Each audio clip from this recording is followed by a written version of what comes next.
Hello everyone, in this video I wanted to show you a couple tricks that you can do on your red paladin, different from what I showed in the previous video because I showed you the rotation that most people will do in raids and otherwise, but there is something you can do to actually do even more damage, especially on AoE packs. If we get Avenger's Shield, which you get in Red Ridge Mountains, you can actually do really nice AoE damage, so the first thing you want is a macro in which you can switch between your two-hander and your one-hander and the shield. Mine looks like this, it's pretty basic, there's probably better ones out there, but I just equip my longsword, my Bastion of Stormwind, my shield, and then I can change back to a two-hander. It's pretty simple and it is really fast. Of course, you're gonna waste a global cooldown doing it, so it's best used as an opener, but you can also use it during fights as well, especially if you know you're gonna be fighting more than two enemies. So we open up with Avenger Shield and then of course Divine Storm to do the most possible area of damage. Follow that up with your standard rotation, and then of course when your Avenger Shield comes back up, you do the swap macro, you do the Avenger Shield, you hit AoE, Divine Storm, and rinse and repeat. Personally, I found it better on area of effect packs, but on single target you still want to keep Exorcist. Avenger's Shield is also very useful in PvP situations. Not only is it an area of effect, it also dazes the enemies for 10 seconds, something that Paladins lacked before in Classic, so it is very good to have, especially on Warsong Gulch.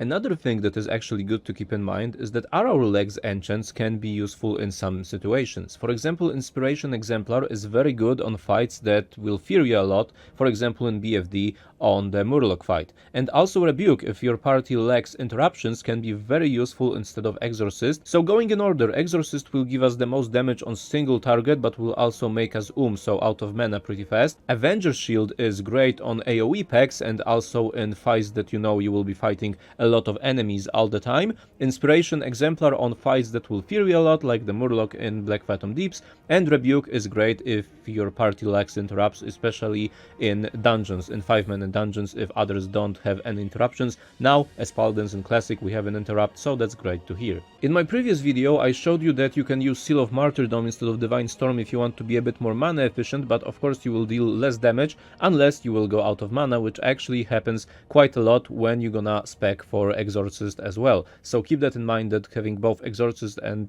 Divine Storm is very mana intensive. If you have 3 or more Paladins in your group, you can also consider having Horn of Lordaeron, because, well, it will give a global buff that gives you 17 strength and agility to your whole party. So that is a great thing to have if the other Paladins are spec'd for Divine Storm and maybe one of them Seal of Martyrdom. So as you can see, all of our legs enchants can be useful in certain situations, and it is worth to get all of them. And that's it. Let me know what you thought of it and what else would you like to see on the channel. Thank you very much for watching, and I'll see you again very soon.